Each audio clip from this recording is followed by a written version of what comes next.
एक बार महात्मा बुद्ध एक गांव में अपने शिष्यों सहित घने पेड़ की छांव के नीचे बैठे थे।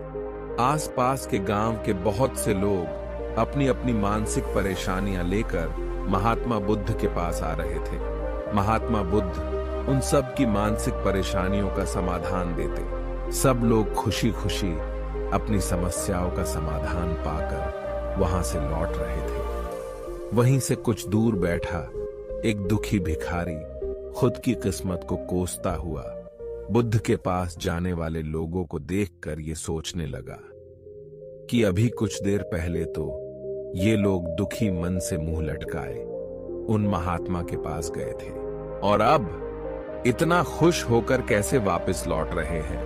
आखिर माजरा क्या है? जरा मैं भी जाकर देखूं कि वो महात्मा ऐसा कौन सा खजाना बांट रहा है इन लोगों को जो इनके चेहरे खुशी से लाल हो गए। जब वो दुखी भिखारी कुछ नजदीक गया तो उसने देखा कि ये महात्मा तो लोगों को प्रवचन देकर लोगों के दुख का निवारण कर रहा है।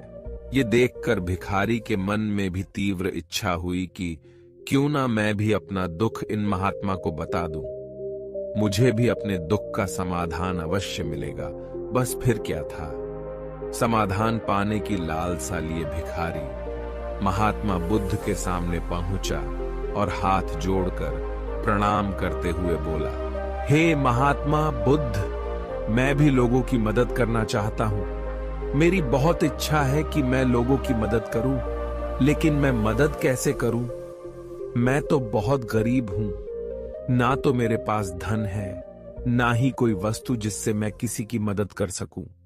मैं चाहकर भी किसी की मदद नहीं कर सकता। मुझे भगवान ने इतना गरीब क्यों बनाया? हे महात्मा, मुझ पर कुछ कृपा करो। इतना बोलते हुए भिखारी रोने लगा। महात्मा बुद्ध बोले, तुम बहुत अज्ञानी हो, क्योंकि तुम अब तक इस भ्रम में जी रहे हो कि तुम्हारे पास कुछ नहीं, जबकि दूसरों को कुछ देने के लिए तुम्हारे पास बहुत कुछ है। तुम बिना धन और वस्तु के भी दूसरों की मदद कर सकते हो। तुम्हारे पास जुबान है जिससे तुम मीठे शब्द बोलकर किसी के दुखी चेहरे पर मुस्कान ला सकते हो।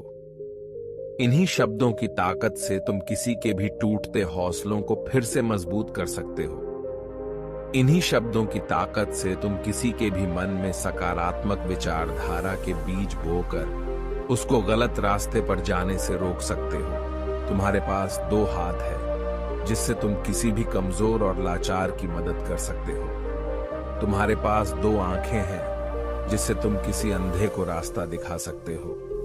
तुम किसी के लिए दुआ कर सकते हो सकता है तुम्हारी दुआ से किसी के बिगड़े काम फिर से बन जाए।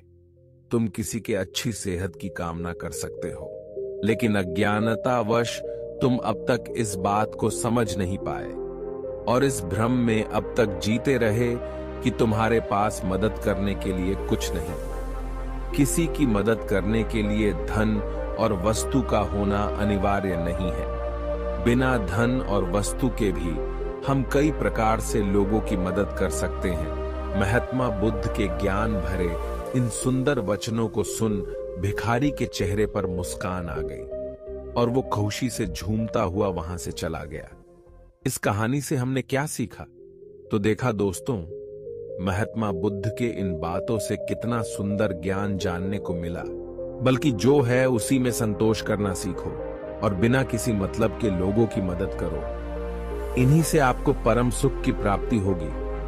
तो दोस्तों, ये कहानी आपको कैसी लगी जरूर बताना। ऐसी ही और भी कहानी की वीडियो देखने के लिए चैनल पर जाएं। आपको वीडियो कैसी लगी हमें कमेंट कर बताएं और वीडियो पसंद आई हो तो वीडियो को एक लाइक कर दे और चैनल को सब्सक्राइब कर दे।